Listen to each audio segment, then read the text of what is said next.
Muy buenos días, estamos transmitiendo un sábado más desde FM 90.1, Silogismo Contrafáctico, la 90 de Villa Devoto. Estemos en nuestro habitual, el invitado que más veces estuvo, que es Raúl Isman, especialista. Soy el goleador de Silogismo Contrafáctico. Una entrevista sobre política internacional, sobre una evaluación de política internacional. Bueno, Raúl, decía en el aire tu sitio, www.redaccionpopular.com, donde hay un conjunto de notas, 5 se incorporan cotidianamente a la portada, y recorriendo las secciones se puede acceder a lo que ya es una biblioteca. Muy bien, decime, ¿qué opinás de Juan Pablo, de la beatificación ahora de estos dos últimos papas, que es Juan Pablo II y Juan XXIII? Bien, previamente quiero hacerte un comentario con relación a la cortina de tu programa. Perfecto. No está mal que sea Carmina Burana, pero no está del todo mal recordar que el músico creador de Carmina Burana era nazi, que se llamaba Karl Orff. Es una recopilación de poemas medievales que Orff le puso música. Se me ocurre que como tu programa invita constantemente a la reflexión profunda, la cortina que más le cuadra, entre muchas otras, es el concierto número 1 para piano de Johannes Brahms. Particularmente el fragmento en que la orquesta se hace más queda y entra por primera vez el piano en el primer movimiento. Si no lo conoces, escuchalo, y se me ocurre que es la mejor cortina para tu programa. Ahora, con relación a tu pregunta de qué significa esta beatificación conjunta de dos papas que tienen un significado muy distinto, porque Juan Pablo II terminó lo mejor del papado de Juan XXIII, lo liquidó. Tendríamos que arrancar bien lejos en la historia, cuando la Iglesia era una organización clandestina en el Imperio Romano, hasta que en el siglo IV de nuestra era, Constantino, el emperador, se convirtió al catolicismo. Desde ese momento la Iglesia se asoció al poder imperial, y esa asociación persistió durante la época medieval.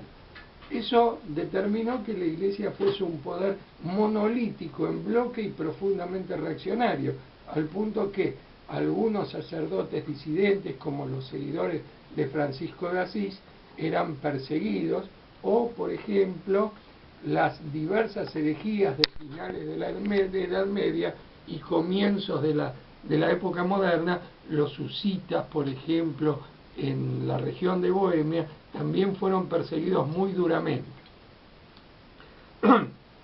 Ese bloque férreo y reaccionario de la Iglesia en algún momento tenía que modificarse, entre otras cosas porque lo que se estaba viviendo en Occidente era la Guerra Fría.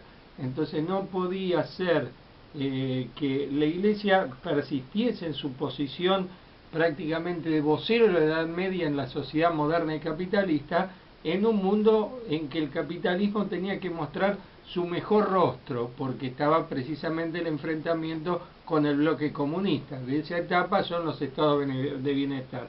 Y por eso Juan XXIII, que era un obispo también profundamente reaccionario, impulsó un proceso que se conoció como Concilio Vaticano II, Consejo de las Iglesias, que discutieron una modernización del dogma y de las prácticas eclesiásticas.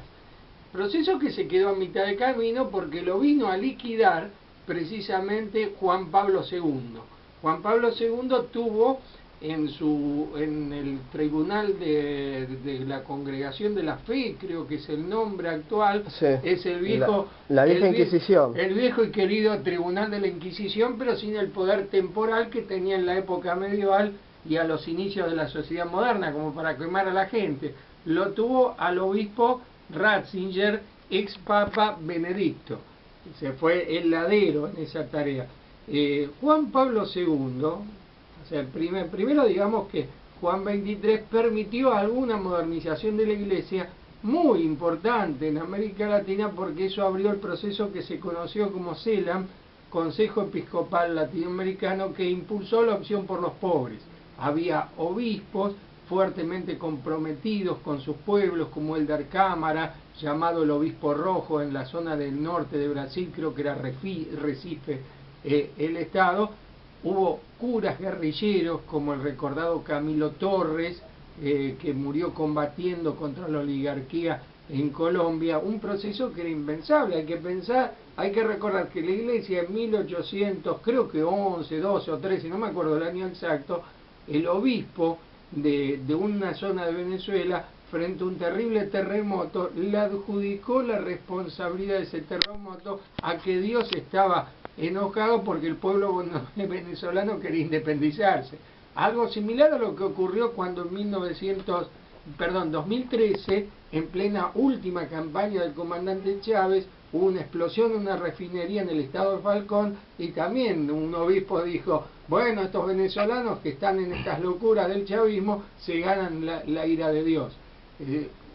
Esa iglesia cerradamente reaccionaria que apoyó la invasión estadounidense en Guatemala en el año 1954, por citar solo un ejemplo, fue abierta con el Concilio Vaticano II. Este proceso lo cerró Juan Pablo II,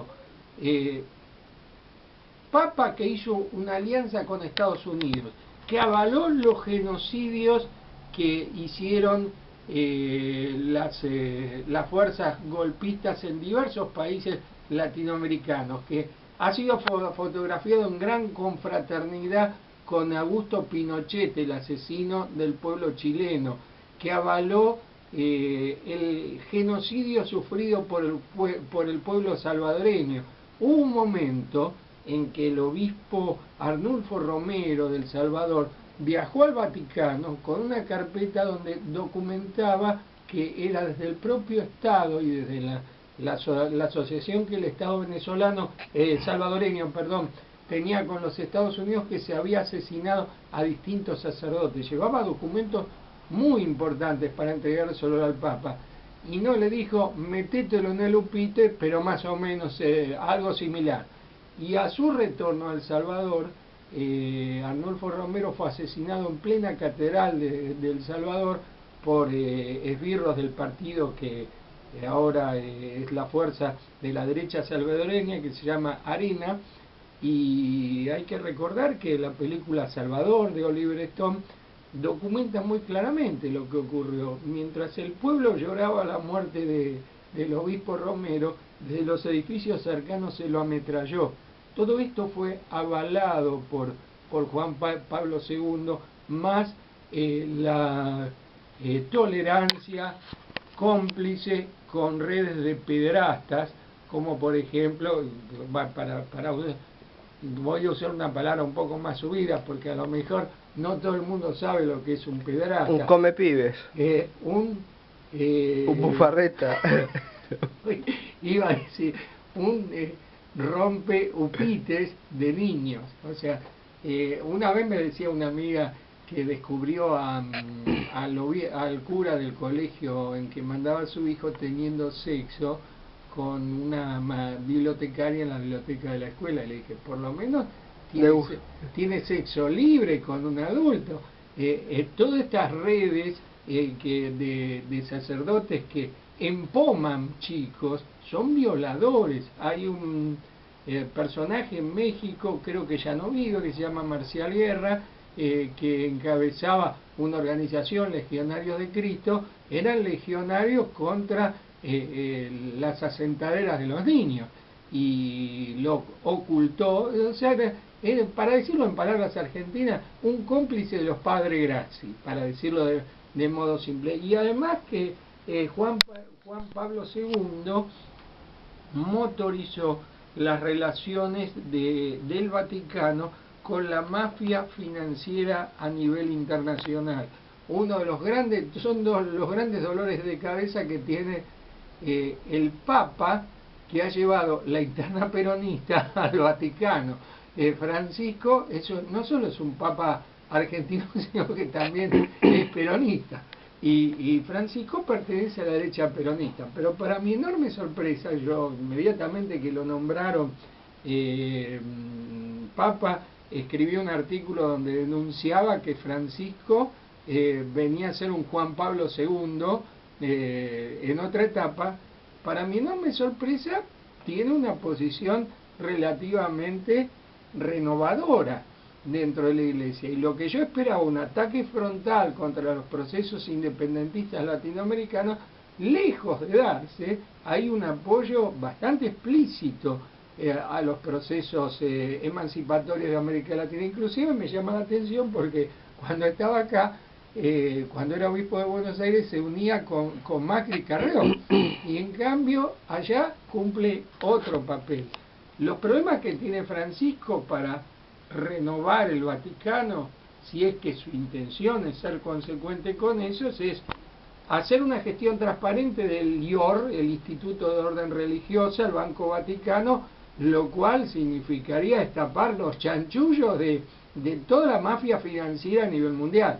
O sea, como decía el compañero Franklin Roosevelt, presidente de los Estados Unidos, hay dos formas de robar un banco: uno es con ametralladoras y la otra es futándolo. Entonces ahí quedaría claro que los bancos de todo el mundo tienen todo tipo de negociados con el dinero de los terroristas, y el Instituto de Orden Religiosa lava dinero proveniente de los bancos, lava dinero proveniente del narcotráfico, del tráfico de armas, y beatifica, santifica los negociados de los grandes bancos. Y el otro problema serio que tiene Panchito con todo esto es qué hace con la jaula de las locas del Vaticano.